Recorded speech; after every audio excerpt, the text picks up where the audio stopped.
moom ñan ñooy wax loolu ñuy wax loolu xam ñiy wax loolu yëpp xamuñu lan la nit war a am ak war a def ak ban passé la war a am pour mën sax xalaat naa ni yaa ngi seet yotu secrétaire xaaral ba candidature di génn xam nga wax naa la ko fi tey xaaral ba candidature ndax di nga ci gis di nga ko ci gis yootu non déedéet loolu moom ay wax yu wax la nit mais ku xam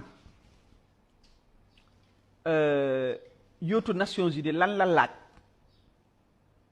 ci profilu nit lan la laaj ci jaar-jaaram lan la laaj ci liggéeyam lan la laaj ci bilan lan la laaj ci bilan doo wax loolu man foofu rek laa yem. D'accord. waaw foofu rek laa yem.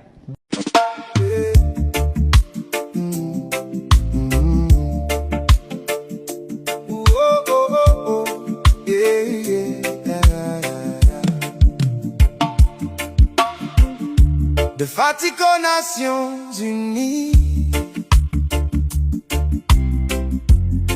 un homme trace sa voie. Macky Sall, le guide choisi pour porter l'espoir en soi. Maire, ministre, président, chaque poste une mission. De l'Assemblée au continent, tu portes notre vision. Ami de Poutine et Macron, Trump et Xi à tes côtés. Le monde entier te reconnaît, ton leadership jamais ne faiblit. Macky Sall, leader des nations, ton destin brille au-delà des frontières. De l'Afrique aux grandes institutions, tu es l'homme de cette terre. Leader des nations, yeah. Guide-nous vers la lumière. CEDEAO, Union africaine, partout tu laisses ta marque. Dans chaque crise, tu ramènes la paix quand tout s'embarque. Directeur puis ministre d'État, ton parcours inspire déjà. Nations Unies t'appelle maintenant, secrétaire général, c'est ton rang. Le monde a besoin de ton talent pour unir l'Est et l'Occident. Macky Sall, leader des nations, ton destin brille au-delà des frontières. De l'Afrique aux grandes institutions, tu es l'homme de cette terre. Leader des nations, yeah. Guide-nous vers la lumière.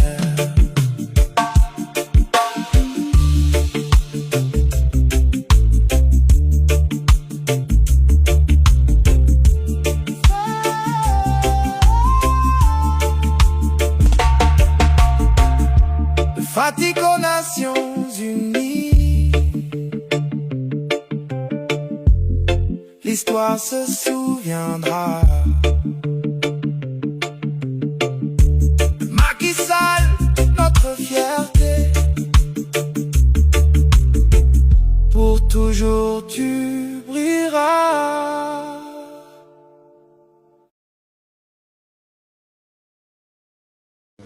Fin des années 70, début des années 80, Bob Marley, Bonnie Spear et toute cette catégorie de reggaeman jusqu'à UB40, la pop musique, voilà. On a aussi, l'enfance s'est faite. Et c'est dans ce cadre que cette bande à Sandrine, avec 3 collègues avocats d'ailleurs, je ne sais pas s'ils sont là, Souleymane Ndiaye, Maître Papaliti Ndiaye et Maître Boubacar. Ils sont tous les 3 avocats. Moi, j'étais le seul ingénieur, élève ingénieur. Et nous avions une jeune fille qui nous venait de Lyon. Mais tu sais, bon, nous, on est des petits Africains venus du Sine et du Saloum. Quand on voit un peu, voilà, une fille blonde venant du Saloum. Mais on a dit quand même, camarades, soyons cool. nous sommes 4, elle ne peut pas avoir 4 copains. Et on ne va pas laisser un se défouler sur nous après parce qu'il aura conquis. Donc on décide d'être ses frères. Personne n'a le droit d'aller passer au... C'était le pacte. Et tout le monde l'a respecté. Bon, même Souleymane Ndéné a respecté le pacte.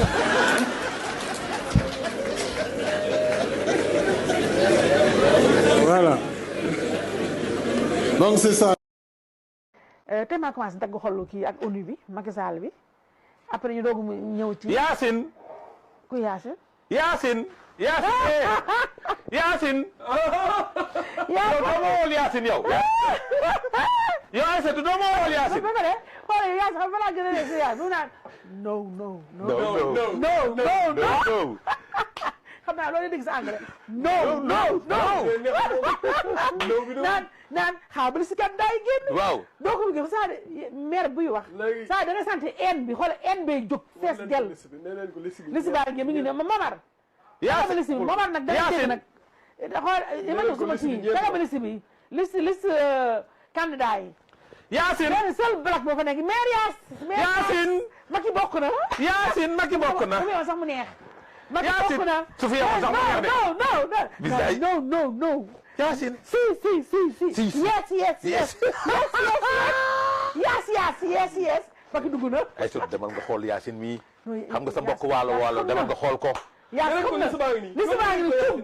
xoolal wuyu ma ma grandir affaire ni grandir nañu wala zoomé affaire bi xaw ma grandir xaw ma lan ma yëkkati affaire bi non lii ma nee naa ma seen xol yi dagg rek moo ma neex man wuyu ma lii cëm ma wàcceel affaire bi wàcceel ñu xool wàcce ba Macky Sall rajeunir ci kii bi xool seen xol yi ban ñaan iyaa la ñëw soor xoolal gis naa bu nekkoon kii sax non gis naa seen benn éléphant médiatique kooku éléphant la moom kooku du mouton non kooku soor mu naan non mais nee tuuti man musuma gis soxor men saa éléphant boobu dañ ma ko yónnee mu naan Macky Sall yàlla na jël ndaare Macky Sall yàlla bu mu gagné yàlla na jël ndaare ma wàcceelal fii wàcce fa tey wàcce voilà ñëwal ni 4 personnalités différentes nationalités citées pour diriger l'ONU candidat yi Raphaël Grossi ñoo nekk si yow yéegal Michel Bachelet ba kooku na mooy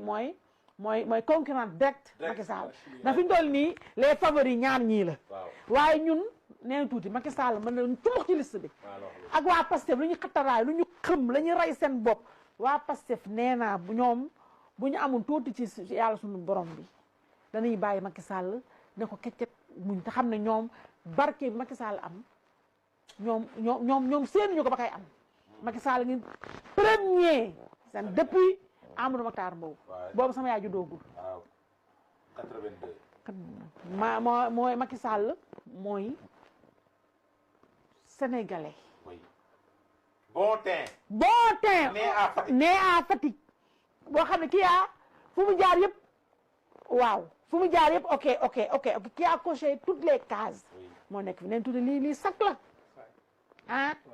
neen tudde lii rëy na lii ban waxuma rek Pastef man gotaaw Pastef kan moo mën a espérer si ñoom rek xencu fii ak lu yàq Macky Sall ba pare Momar indil ma RFI nga déglu RFI Afrique gars yi daal nañ dem naani malajo non moo tax fi ñu toog hôpitaux yaa ngi fees del hôpitaux yaa ngi fees del mort subite yaa ngi bari cardiaque yaa ngi xataraayu nee naa la ba pare lu gën a dee mooy loolu moom xaar ma teg éléments yi ma ci am après ñu doog ubbi débat bi bu ñu commencé Macky deuxième tour de table nag ñu doog a ñëw nag décortiquer le live déclin de Oussou. Bienvenue, Monsieur le Président, l'ambassadeur au Congo de la RDC. J'ai eu le privilège de vous accueillir à l'aéroport à Kinshasa. Mon collègue ici.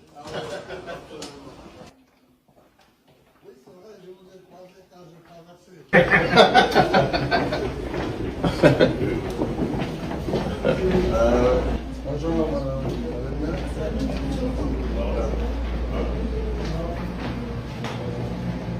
Bonjour, madame. Excellent, je vous en prie. Merci beaucoup. Venons téméraire ici ça ne fait pas très très longtemps. Et nous avons eu le privilège de recevoir comme première autorité notre Premier ministre qui est passé ici il y a pas longtemps. Donc vous êtes l'une des plus grandes autorités du continent qui passe à notre mission permanente et je crois que c'est le bon augure. Le bon augure, nous vous remercions d'avoir bien voulu nous faire l'honneur de nous visiter. Merci beaucoup, Excellence, l'ambassadeur du Congo. Je voudrais vous saluer ainsi que le député de la délégation qui nous reçoit. Je voudrais d'abord commencer par féliciter les Léopards. Belle victoire. Merci. Pour le temps d'années d'attente, donc ça a été ressenti sur l'ensemble du continent. 52 ans exactement d'attente. J'espère que vous allez continuer à émerveiller le football mondial à travers la prochaine Coupe du Monde. Je sais également, comme on dit, la RDC a bien maîtrisé la Jamaïque. Donc, la félicitation. J'ai été récemment à Kinshasa, comme vous le savez très bien, rendre visite à mon frère et ami le président Félix Antoine Tshisekedi Tshilombo pour l'entretenir justement de cette candidature et du soutien que je souhaite obtenir de la RDC, qui est un pays important du continent, pas seulement par la superficie, mais par le rôle historique et tout ce que ce pays a permis de faire. Cette candidature, je l'ai voulu pour apporter une voix de l'Afrique dans le concert des nations. Nous vivons des moments difficiles, des moments d'incertitude, de crise et d'incertitude à plaider pour les pays en développement, dont les pays africains sont naturellement les premiers concernés, à plaider pour un partenariat gagnant-gagnant dans le cadre du financement du développement de l'Afrique. Malgré toutes ces potentialités, on le sait, on a du mal à transformer ces potentialités parce que l'accès aux ressources reste très limité, voire très difficile. Je sais que la RDC fait face à une crise qui est due à la présence de forces extérieures qui sont en Afrique. Ce président, ce sont de la confiance des États. Le traitement de ce sujet devra aussi être parmi les priorités et un traitement qui tiendra compte nécessairement de la souveraineté du pays, de son intégrité territoriale et de toute mesure qui serait de nature à apporter la paix et la tranquillité dans cette région de l'Afrique. Donc, j'en ai beaucoup parlé directement avec le président de cette équipe. Là, je suis venu voir, comme je l'ai fait pour l'ensemble des pays membres du Conseil de sécurité. Merci, Monsieur le Président. Ok, bon, Monsieur le maire. Le Président, Ok. loyauté, service. Merci, mon frère. noonu ñu fas yéene jox kàddu gi bay na candidature Macky Sall ca Nations Unies soxna Lalla defe naa faram fàccee na ko Sénégal porté wu ko Burundi ko porté ci turu Union africaine waa Nations Unies nee nañ recevoir nañ candidature Macky Sall suite bi nag mi ngi sunu kanam alors newoon nañ warta mën a ne mais finalement tey jii ni acté nañ ko lan mooy sa décryptage. Position du Sénégal jël rek. mooy ban position. Je me garde tout commentaire par rapport à cela. aw ma ci lu ma ci wax je vais passer la main. non mais benn yow ci sunu waxtaan yi mujj bi ma junjee candidature Macky Sall jàppoon nga ni warta mën a ne. moo tax tey nga bëgg a adopter attitude neutre mais tey qu'est-ce qui explique tey jii nii attitude li nga bëgg a kii. la candidature de Macky Sall au niveau de l'ONU man aw ma ci yàq aw ma ci defar. defe naa war nga mën a tamit respecter seen position par rapport à cela. bugguma ci wax. aw ma lu mu ci wax moo tax je préfère garder sama commentaire. ok dañ la koy nangul kon jëwriñ Ndiasse ci yow laa jëm laataa may ñëw ci cuun donc defe naa li nga dugg see rek question boobu nga fi fekk moom lañ bëgg ubbi muy candidature Macky Sall officiellement déposé nañ ko te waa Nations Unies nangu nañ ko mu jaare ci Burundi ci tur Union africaine. képp kuy mer may naa la lii.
Moi, le petit texte que j'ai fait en français.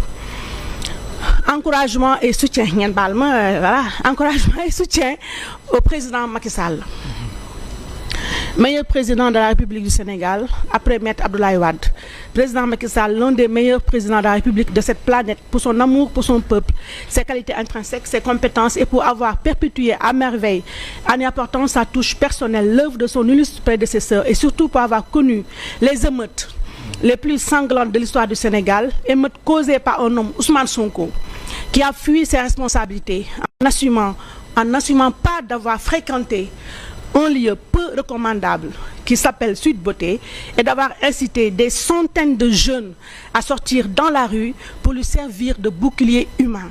Des appels à l'insurrection qui ont causé des dizaines de morts, autant de blessés, des casses et vandalismes qui ont fait de terribles dégâts matériels sur des édifices privés et publics, mais surtout de très lourds traumatismes, des séquelles psychologiques sur un nombre incalculable de compatriotes, des dommages presque irréversible. Un passage à Sweet Beauté qui a valu à Ousmane Sonko des accusations de viol soldées par une condamnation pour corruption de la jeunesse par la justice de son pays.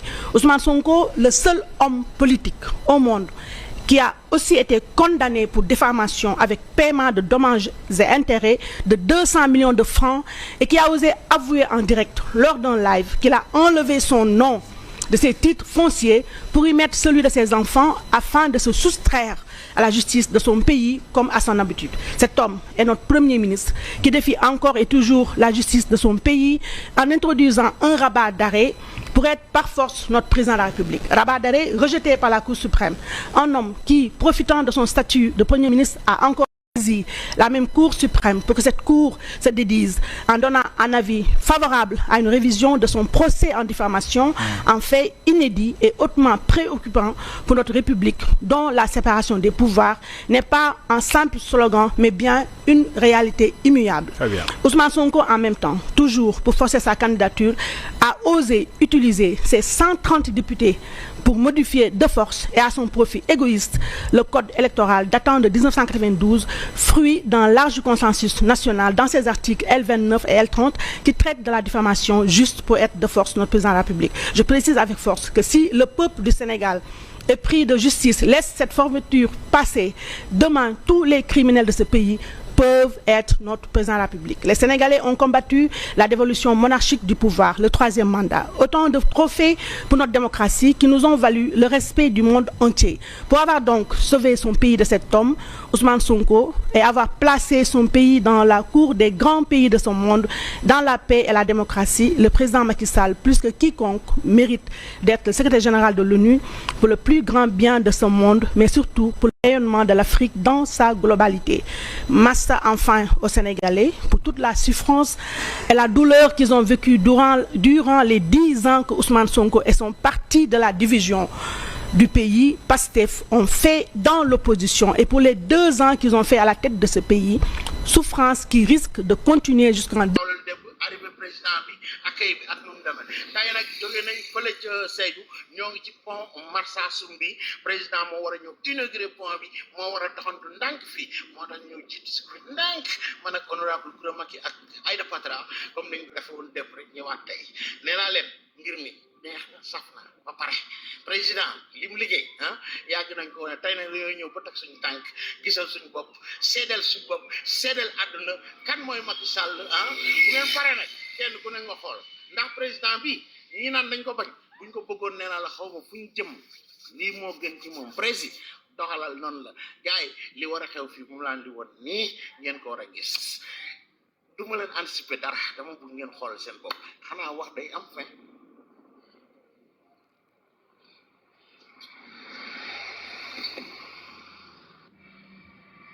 waaw kay suñu xamara ngi noonu ñëw ci kaw pont bi il fallait ñu yëg ci nag ba accès ak moom waaw kay mu ngi noonu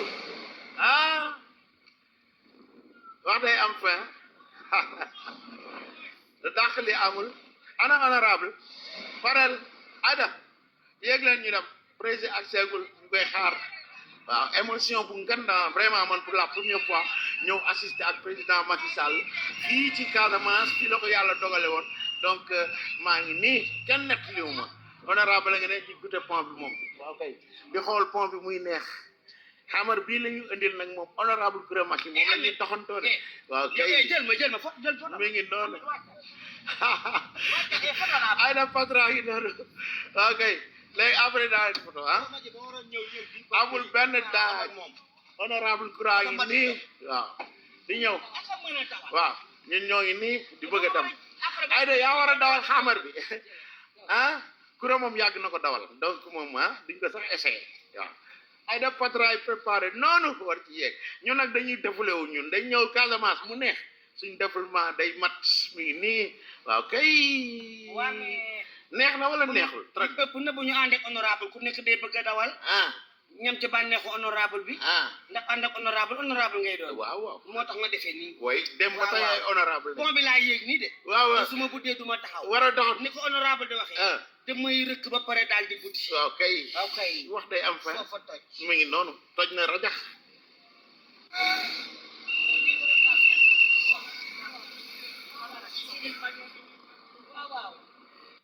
honorable Koura mi ngi sponsorisé Hamar de honorable yaa war a dem fii yaa war a doxantu noonu waaw kay waay mi ngi noonu de Koura ngi noonu dawal Hamaram waaw kay honorable rek te il faut mu dawal ci pont bi kenn mënu ci woon dara dina ñam mbir mi neex na ba pare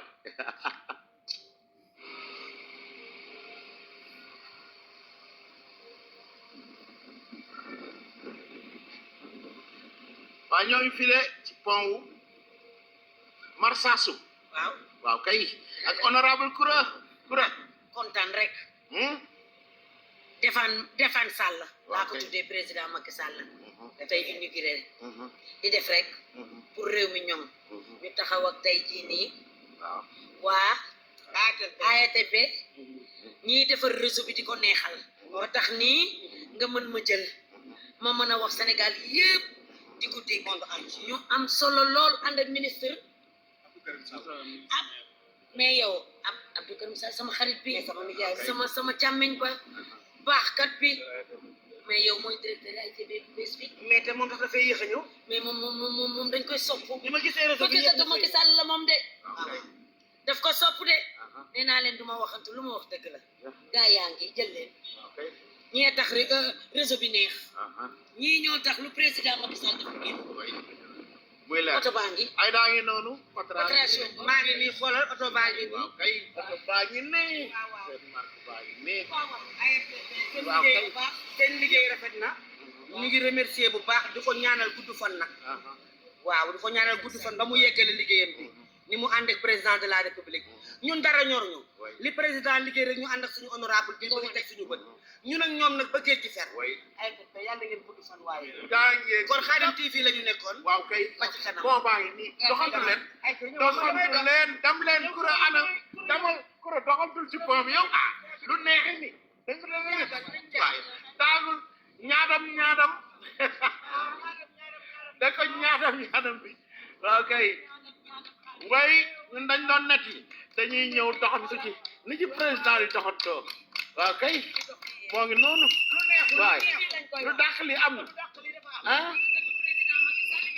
waaw kay moo ngi noonu naa la bokkoo ci caaxaan Khadim kenn joxu la dërëm kenn jiñu la dërëm musoo laal dërëm depuis 2015 ba léegi ba ma gëstoo dama la gis te musoo laal te musoo kaas yaay gor yaay jàmbaar yaa bëgg président Macky Sall ma dama ko gëm bëgg Sénégal bu la neexoon nag def ni ñëpp de di kaas di laaj téléphone ak di laaj ñu lay cotiser man Koura Macky honorable maa ko wax li ma gis laay wax koor gi yow la koy njoor fi mel ni sa président de defal lii mi ngi nii d'accord bu ci kanam ndeysaan mu ñëw inauguré pont bi yéen a ko gis xool leen dex bi lu rafete nii kii ma doon la ci ñu ngi lay jiñ na président jox na la 2 millions de loolu la ñuy wax mais dañ maa ànd nii de président mënoo jox mais ba doon jox sax xanaa nag dala jox 2 millions mais ñi nañu yéegal niveau yi nag waaw kay nañu yéegal niveau yi ok yow tamit bi gi noonu pont baa ngi nii gars yi waaw man dama ko doon dégg rek mais ñëwal naa ba gisal sama bopp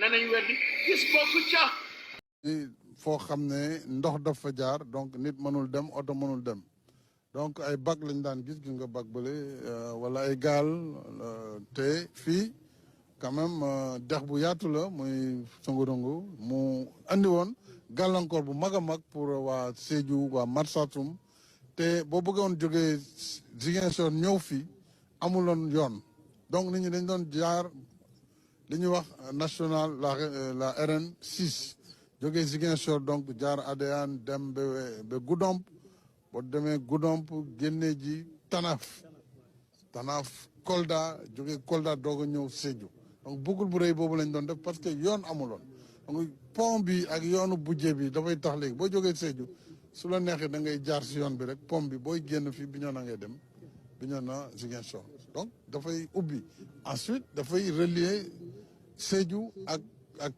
Kolda waaye bi des nag mooy diggante Sédhiou ak Goudomp ndax Goudomp département région bi la waaye yoon amul donc da ngay defaat boucle boobu ma la wax moo tax ñu ne il faut ñu taxawal pont bu bees mooy pont mu Temento pour que Goudomp ci boppam ak ñi nga xam ne mooy waa Balantacounda gox yi nekk foofu Simbandi Brassou ak communes yi mel noonu mën a am accès direct ak Sédhiou loolu nag ay comme yu bëri la mais dafa am solo. lu doy wàcc ma daan naa la wóor ku daan kaw ngay féete ma ngay jéer nag ma ngay xool temps bi fi daa def président ma ngay jéer ma nga sol benn faatar ma ngay jéer nag ma ngay xool ma ngay waxtaan ak Yoro Dia ma ngay xool waaye Marsassoum lu des Casamance lu des Casamance lu ngeen bëgg Casamance fi ngeen jëm ak fi ma leen jëmee président ngay xool nag ma ngay jéer ma ngay xool nag waay lu des Casamance lu des la bëgg de waaw lu des wax leen. Voilà, cher Bamba, on le disait, c'est une image forte du président. ni ngeen ko bëggee noonu lay demee fa ngeen may seen tuuma foofu lay jubal di ko jubant bëgg naa leen.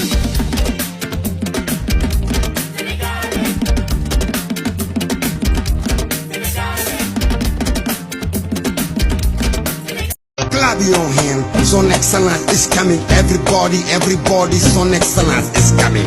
Clap your hands, son excellence is coming. Everybody, son excellence is coming. Come on, parals. Macky Sall defal nga nu teranga ñu gis say jaloore dinaa la delloo ci kër góoru Marème Faye Sall jaaraam. Clap your hand, son excellence is coming. Everybody, son excellence is coming.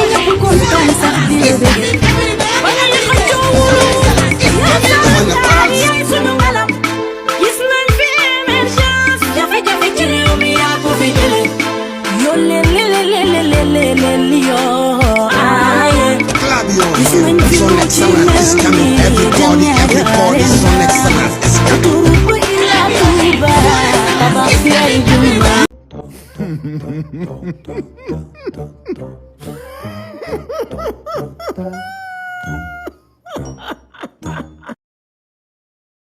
Waaleykum Sonko du bokk 2029 maa ngi leen di nuyu di leen ziar di leen màggal gën gi màggal na lay nangu nag jël na cëru bañ nag neexul ba neexul mais Macky Sall xeex nañ ko ba sonn waaye nag gis nga pom du moroomu neew de barke Rasuul laay la ilaha illallah allah différence bi sori na xoolal ma lii to ba nag Rasuul laay dama yaakaar ne yi ay sabotage lañ ñii dañu saboté Diomaye nag gis nga ñii to neexul ba neexul mais dañuy sabotage la lii sabotage la lii dañuy saboté Diomaye no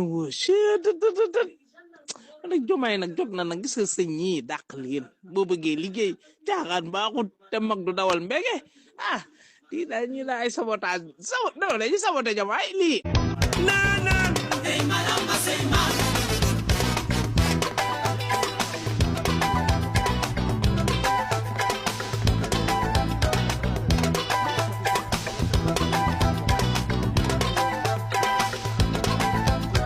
Allah.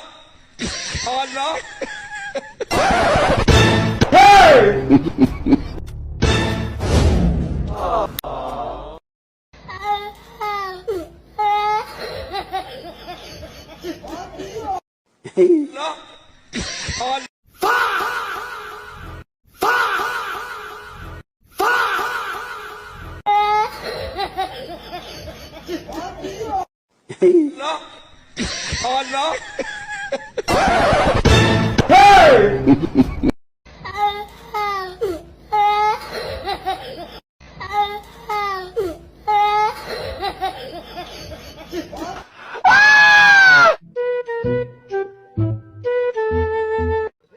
oh my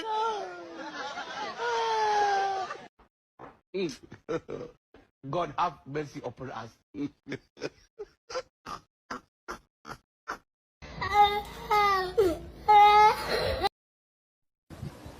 voilà maa leen ziar waa Sénégal yëpp pont bi mu ngi ne lii du pont sax passerelle la passerelle bu ndaw la même pas quelques centimètres boobu la ñuy wax ne que dañ koy inauguré gis ngeen lii du liggéey lii du dara lii du touche pont bu ndaw nii la nii la mu ngi ne du oto mooy jàll foofu wala dara mooy jàll foofu mooy que kii mooy jàll foofu nu mu tudd sa piéton yi ak jakarta yi kese du dara gis ngeen ko mu ngi ne liggéeyuñu fi tous gis ngeen ko liggéeyuñu fi tous lii mooy première passerelle bi alors que nit moo ko defar sax benn parisien européen moo ko defar moo nekk nii bii mooy première passerelle bi nit moo ko defar nii motul sa une semaine lii mooy état bi xool leen état bi mu ne bii la defar boo xamante ne Jakarta kese mooy jàll foofu gis ngeen bii la ñu ñëw inauguré avec des 35 véhicules alors que bii benn parisien benn européen moo ko defar daaw gars yi di romb mu ngi ne gis ngeen ko voilà la preuve est là que defuñu tous fii ñun bi ñu la ñu dëkk ñu ngi nii ci côté bi 0 la ñuy def fii 0 lii même nu mu tudd ça 20 tonnes de ciment sax mën na ko defar gis ngeen première passerelle bi ñu ngi nii ñoo nekk côte à côte alors que bii gis nga gars yi foofu la ñu romb gars yi foofu la ñu jàll nii sax bii mooy première passerelle bi benn parisien moo ko defar benn européen moo ñu defar nii.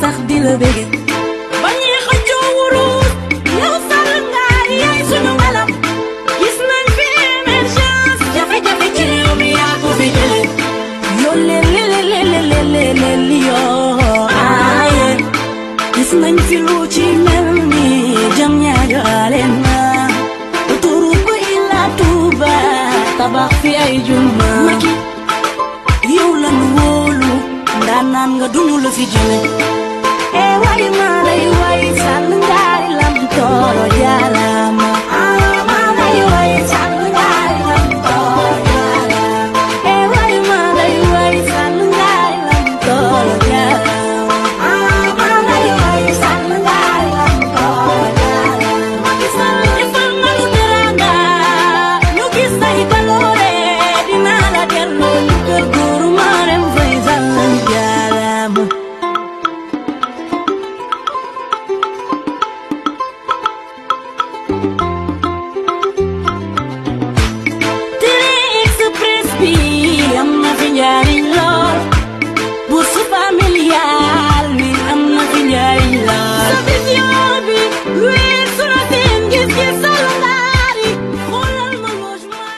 Les gars, aujourd'hui nous filmons de Dakar au Sénégal. Et s'il vous plaît, quand on parle d'ambition, ici au-delà de parler, les choses sont faites.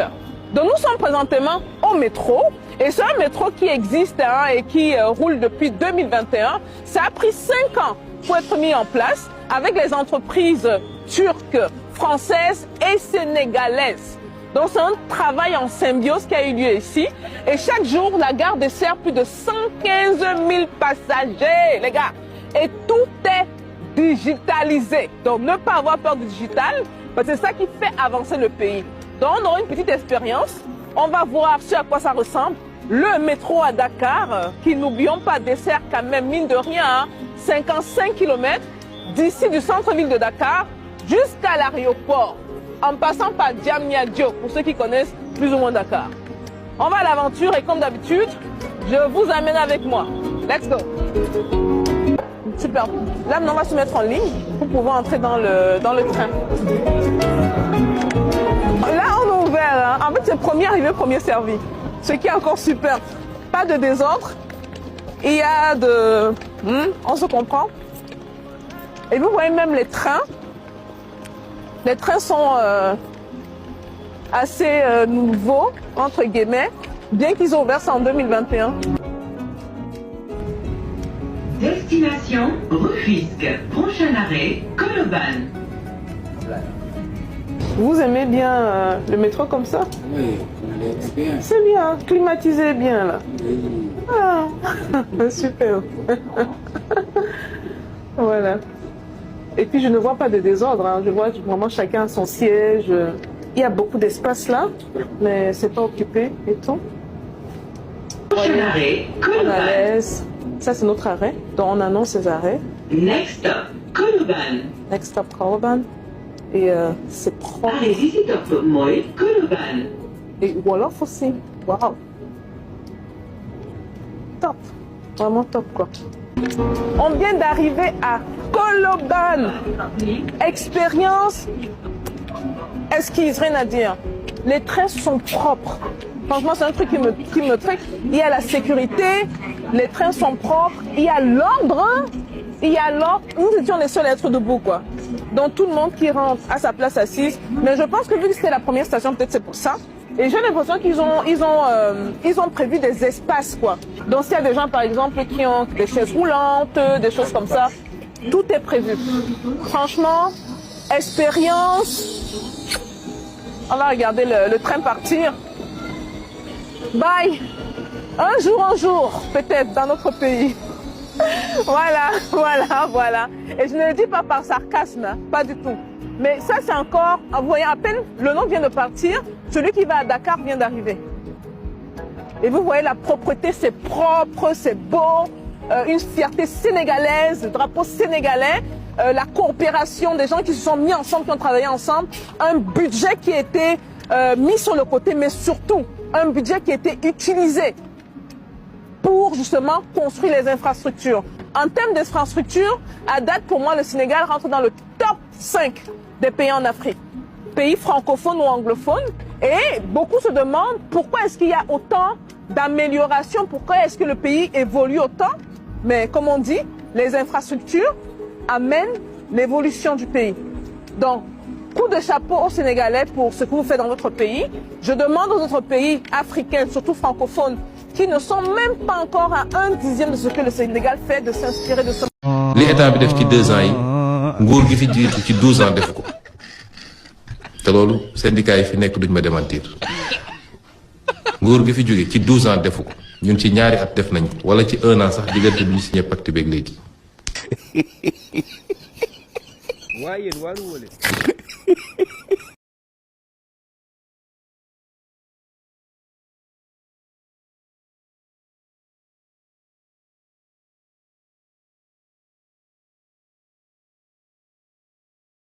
autoroute bi tam dinañ ubbi en tout cas tronçon ba Thiadiaye voilà fin d'année kon Ndakaaru dana leen gën a jege commencé mos autoroute tuuti parce que boo ñëwaan ba Mbour rek da ngeen di wàcc dugaat ci tali yu yàgg yooyu donc kon naa gars yi nañu fexe ba balaa at bi jeex ñu mosal ñu tuuti si autoroute bi ba Thiadiaye hein ça se rapproche Thiadiaye ça veut dire d'ici 1 an inchallah l'autoroute va venir ici à Fatick dinañu gis échangeur à Fatick